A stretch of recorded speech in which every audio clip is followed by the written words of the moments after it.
Welcome to Catch Season 2. Allan, first of all, we did a Facebook Live a little while ago, and we were talking about what you learned from the first season that actually informs the second. So talk about that a little bit for people that didn't see the Facebook Live. Yeah, we discovered we were a romantic comedy last season, and we wanted to have more fun coming into season 2. And the show sort of ran on 2 separate tracks last season, with the cons on one side and AVI on the other. And we really wanted people to get to do scenes and storylines with people they had never shared the screen with before. So we reinvented the show this year and mixed everything up. But Alice and Ben, they're on. Alice and Ben are on. We are in it. It looks like they're on. They look like they're pretty on. It looks like it. I think so. Mireille, talk about Alice in season 2, because she's got her man in her life now. Things might be complicated, but he's there. Yes. But she's also got a brother, and there's some other stuff probably coming. What can you say about the Alice we'll see in season 2?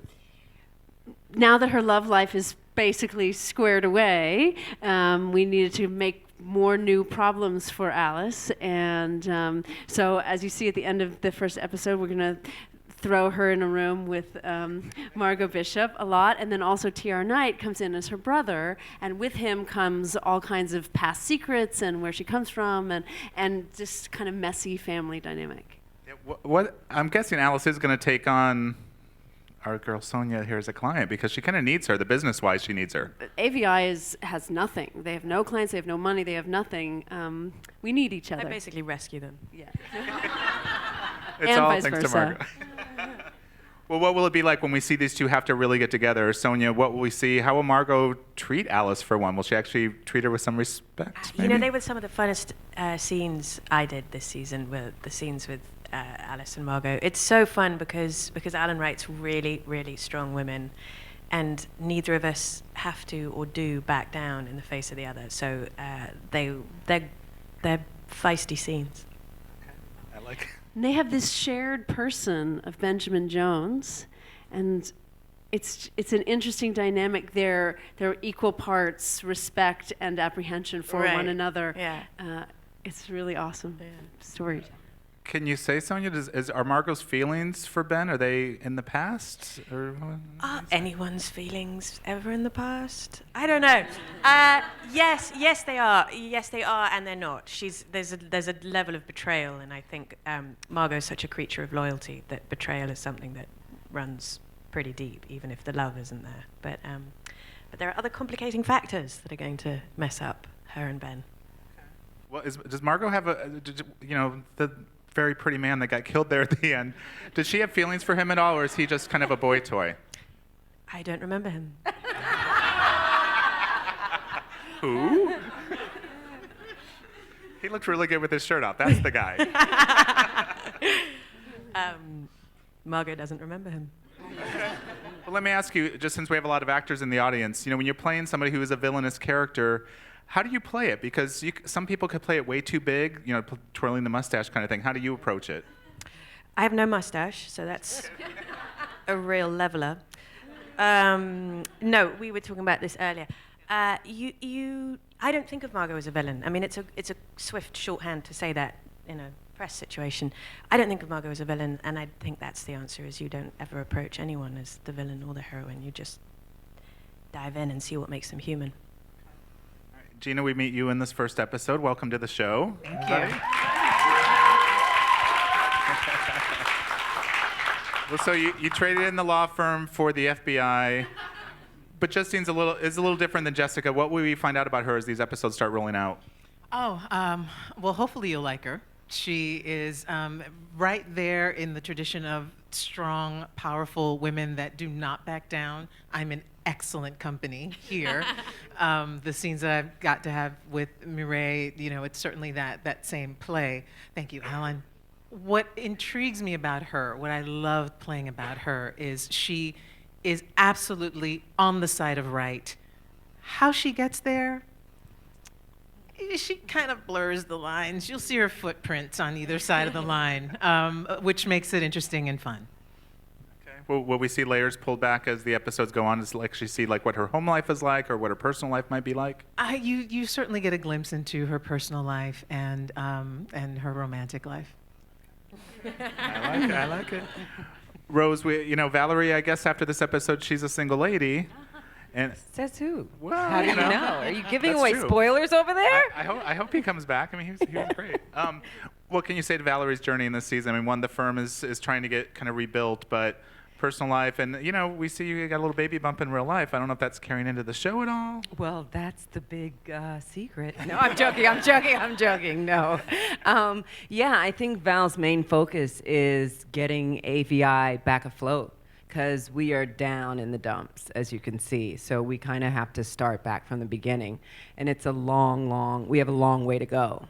And we get there. We eventually get there, right? And then we also touch on how AVI has come about and how we've all met each other, the three of us, and that's interesting to watch. Do we actually see that, like flashback stuff? Yeah. Oh, great. Yeah. Episode 6. Stonewashed jeans. Okay. Yeah. Well, Jay, I'll throw it over to you. And I love that Danny's tucking in his shirt now. He's making Yeah, I effort. cleaned it up a little bit for you. I mean, I like it. tuck it in once in a while. But there's definitely, after this episode, you can see there's probably a little love triangle brewing. How much of a threat is T.R. Knight's character for his, wanting to be with Hope? I think Danny and Tommy have some history too, because he's kind of been Alice's, work brother for so long that there's, so that they have kind of a long history of run-ins and kind of a relationship there. So it will be interesting as, he obviously looks interested in Sophie and Danny's interested in Sophie. So that's going to play out. Well, when we see Tommy say to Alice that they're a lot alike, which we haven't seen too much yet, but do we see that? Do we actually see that Alice might be more like Tommy than we realize? From the beginning, I was like, there has to be a reason why this girl can dress like she dresses and smash in a car window and kick people in the face. And, so we get to see where those kind of rough, scrappy beginnings come from. Okay. Well, there's a guy mentioned, Ethan. I don't know who Ethan is. Can you guys shed some light on Ethan? Ex-boyfriend. Yeah, Ethan was the man in Alice's life before Ben. We don't, because of the trauma, I think a lot of what season 1 was in reaction to was, she has this huge trauma, this huge betrayal, and it takes us half of season 1 to sort of get to a place with it where we can move on and have fun, but we don't learn a lot about Alice's past before Ben because we're so busy trying to figure that out. And here we actually get to hear about what life was like for Alice before Ben, and it all comes roaring back with Tommy. And we find out about how the three of them met and how AVI was founded, and then we move forward into the future. So, sounds great. Yeah. Well, and you talked a little about how now we have a romantic comedy in the show, and Peter and John Sim have it's just gold when you watch them together. Was that unexpected when you had John in season 1, or and all of a sudden you were like, we need to keep him around for a while? Well, he was just a guest star. He was going to give us 4 episodes, I think, and then I saw immediately, we shoot and then we watch the dailies the next day, and I immediately saw he had this comic dynamism with Pete, and he had this unbelievable sibling relationship with Sonya, and so we just kept right into it, and the two of them became a comedy duo toward the end of last season, and this season it's just the two of them. That's the other romance of the show. It's Alice and Ben, and it's Reese and Ben as well. So we dive in. What are some of the cases like that we'll see in the episodes? 'Cause I'm guessing everybody will have their storylines, but then there'll also be cases that'll come in. So we have a con of the week. The Justine character brings the FBI's sort of influence into the show, and every week Justine sort of runs the boys along a con track.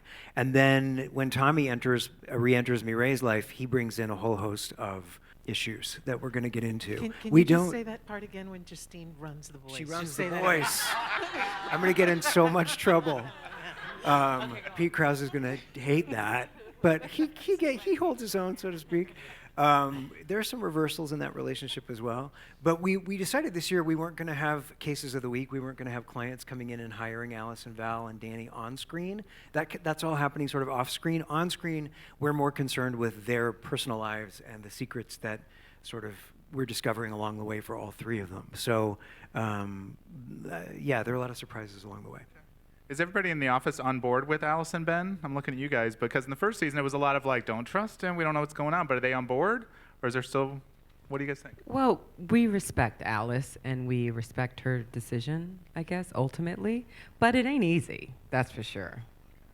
Yeah, I don't think I mean, I'm not quite sure Danny really approves of any guy that Alice is with, because I think there's just a very fierce kind of like watchdog mentality with him for her. So I don't know. I think maybe he's accepting her decision more in the beginning of season 2, which is different, but probably not his best friend. Are we going to see some other guest stars in the show? You guys have used so many great ones We have in the amazing past. people this year thanks to Linda Lowy casting. Unbelievable. You guys, you don't even know.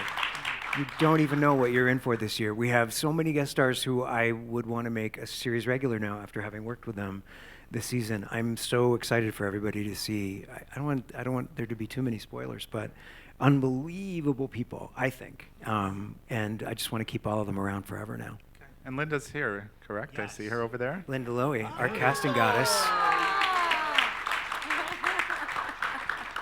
We're going to get to audience questions here in just a second. Is anybody, I guess comedy, again, like what I talked about being a villain, like comedy is also something that you have to kind of have a nice line to where you don't want to play it too big, but maybe sometimes you do, especially with Peter and John, like those, some of that scenes very slapsticky almost. But what's kind of the rule, I guess, for, and I can just go to anybody when you're doing those comedy scenes? There's no rule. That's the thing that we discovered early on in this show, is that it can sustain a really wide range of tone. And we have scenes where we're dropped in, emotional, real, gazing into each other's eyes, and then there's other scenes which are farce. And the only rule is do the best you can do with the writing on the page and run. And keep it grounded. I think that's the real thing. That's where the show, I think is really successful, and I think where Allan is masterful in his writing is there's always a baseline that's human, and then you find that, and then you add the comedy or the pathos or whatever it is to it. But if you start from a truthful place, then you can take it wherever.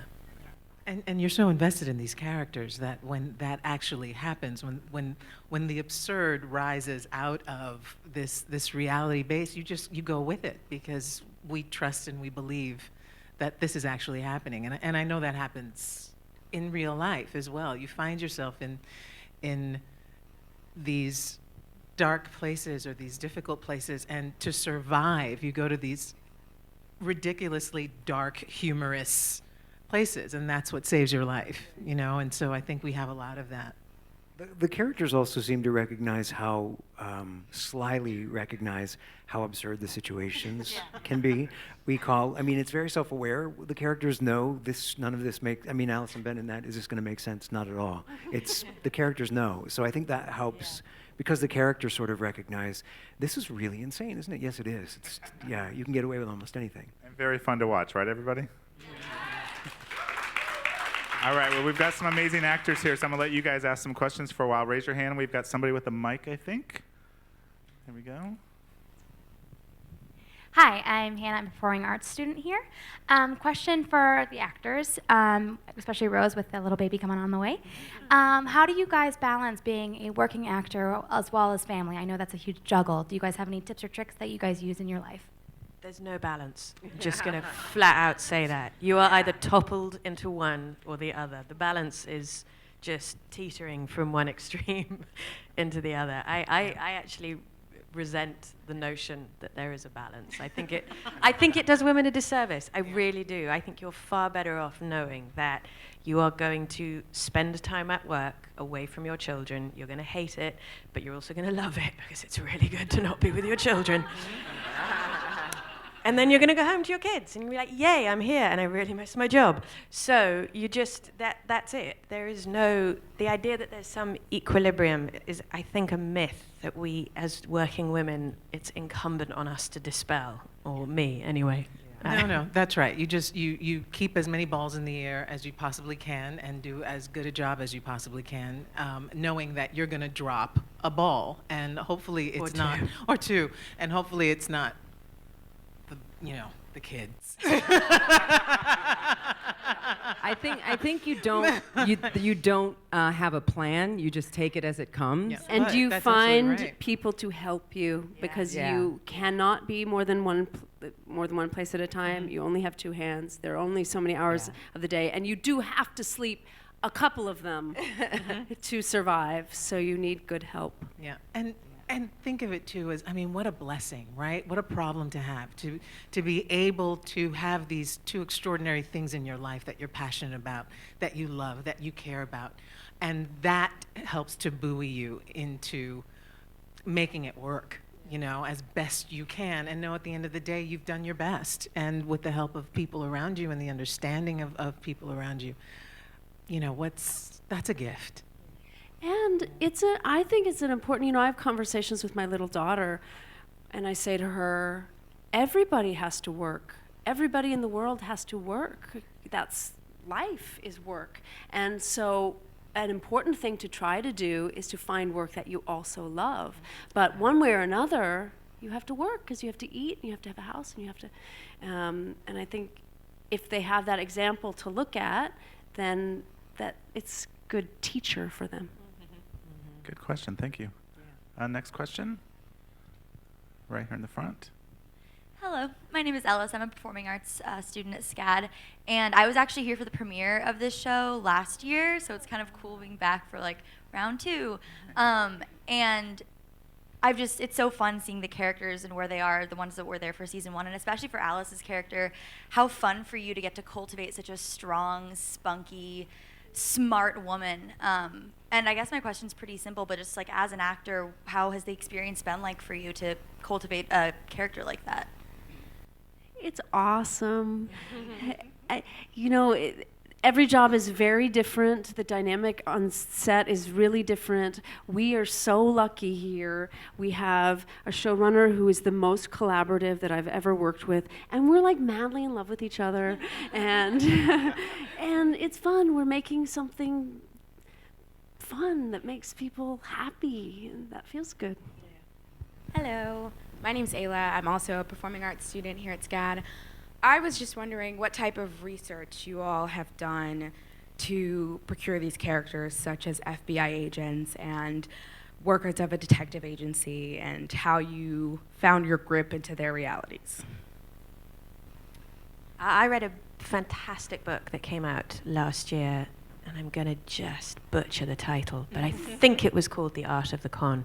And it's an incredible piece of nonfiction about con artists and really how they work. And what struck me and that I loved was how similar being an excellent con artist is to being an actor.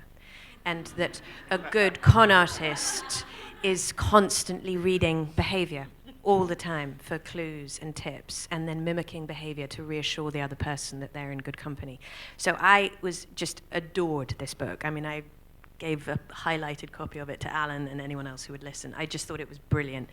So I did that, and I watched The Thomas Crown Effect. That was my research. I'm Sebastiana. I'm a TV producing major here in SCAD Atlanta, and this question is for the producer. Looking at your work as a whole, like, how do you feel about the aesthetic when it comes to like post-production? Because I mean, it's extremely unique with like the transitions and everything. Like, that's the reason why I watched the show. Like, literally, I'm obsessed with it. Well, I've been doing this for a little while, and one of the benefits is you get to work with people who are really good at their jobs. And when Shonda offered me the catch, I said I would take it, but the one stipulation was that she let me have her star editor, Matt Ramsey, to cut the pilot. Matt had cut Scandal, the pilot of Scandal, and Matt had cut the pilot of How to Get Away with Murder, and I'd worked with him since the OC when he was an assistant. And so the first conversation I had with the director was also with our editor. So it was the three of us at a restaurant for 2 hours talking about the way we wanted the show to feel and look, and talking about transitions. This was before I'd written a script. This was essentially a one-line pitch. So that's always been a really important element of the show, and we have the most amazing post-production team. Our line producer is incredible. She also line produces Scandal. Our post team, it's a lot of people who started on as assistants at Grey's Anatomy, who've worked up through the system and are now master editors, and we pay a lot of attention to it, and we have an incredible post coordinator and visual effects coordinator. It's where I spend so much of my time is in the edit and working one-on-one with all of those people who are all artists. So I'm so glad you noticed. I cannot wait to go back and tell them that you asked that question. They're amazing, and I'm so lucky. I'm curious, do you write those transitions into the script, or is it something that comes afterwards after you've shot everything? We oftentimes will write the splits in, and then sometimes the edits work like liquid paper. Like when you don't always get everything that you need, and sometimes you can trick an audience into looking over here with a split screen to distract you from the fact that you didn't get what you needed in this shot. So. I did not know that. That's so good. Oh yeah. Keep that one to yourself, guys. There are a couple of moments in here where, like Reese buzzing the guy, there are 3 shots that we didn't get because we ran out of time. So the split screens allow you to cheat, quite honestly, a lot of the time. We try to not use the split I just realized I'm in so much split screen in the show. That's a good question. Hello, my name is Shannon McPherson. I'm a performing arts senior, and a lot of times as young actors, we are like striving to become the next Meryl Streep, the next Viola Davis, the next you, without realizing that it takes time and a lot of work. So I would just like to know, what is one thing that you believe just takes time for you to understand before you get to, I guess, the success of an actor's career? Well, don't try to be the next Denzel or the next Meryl Streep. Be the next you. You know, like everyone is individual and no one else can do what you can do.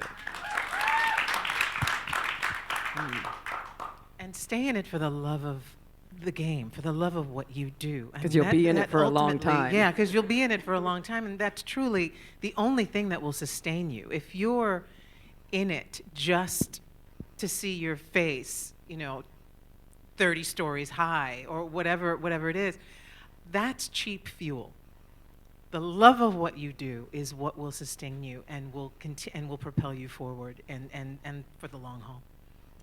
And I would say, we were talking about this earlier, like acting is just this strange discipline. If you were a gymnast or if you were a violin player or you were an artist, you would keep practicing all the time, regardless of whether you had a performance or not. You wouldn't show up to a performance without having been in rehearsal, without having practiced endlessly. And as an actor, it's too easy to sit at home and just wait for the phone to ring and keep working. I'm in workshops all the time when I'm not working. I do voice classes, I write, I journal, I write screenplays. We've all got iPhones. Make a movie on your iPhone. Like, stay engaged and on your toes so that when the phone rings, you're ready, you're ripe. You're not this desiccated piece of fruit that's like, wait, what am I? Where am I? That I would say, keep your soul fed, not just waiting for validation from the phone. Hi, my name is Jewel. I love British television, love it.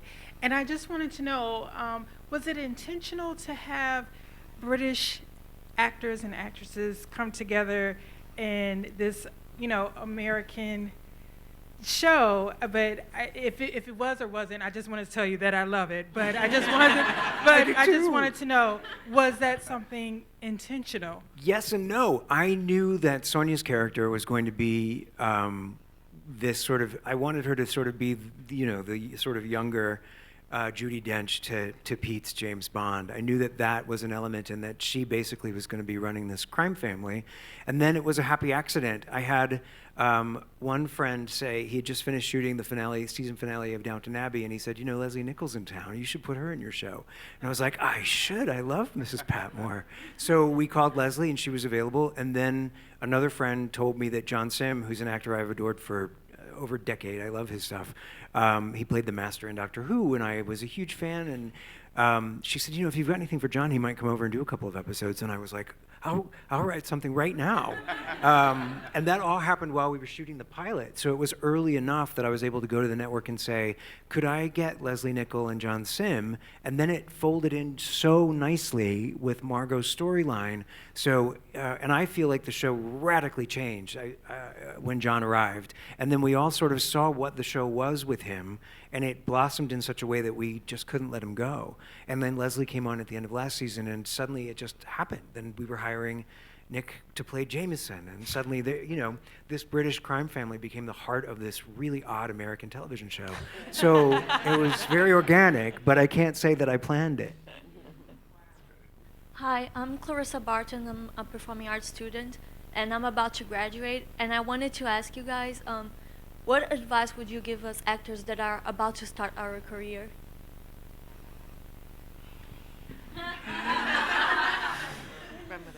Good luck. Congratulations. And I mean that with all sincerity, yeah.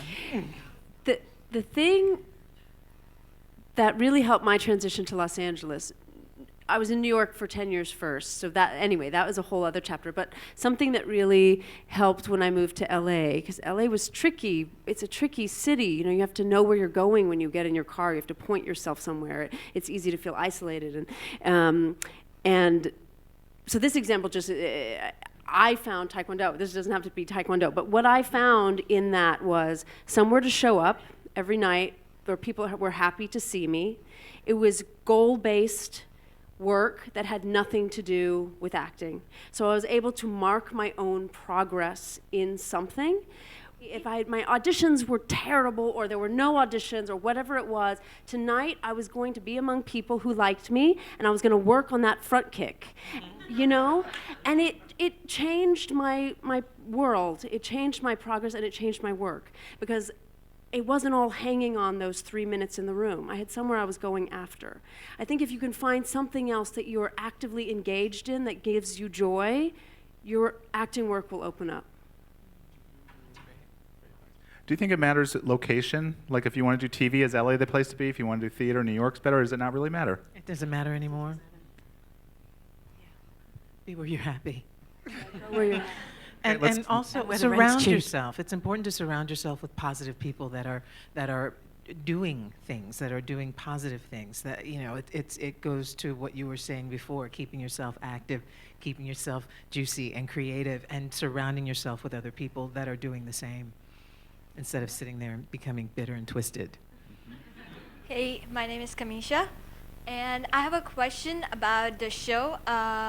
How's Ben's undercover work will affect their relationship, Alice and Ben's relationship? It's really hard to go on a date with him.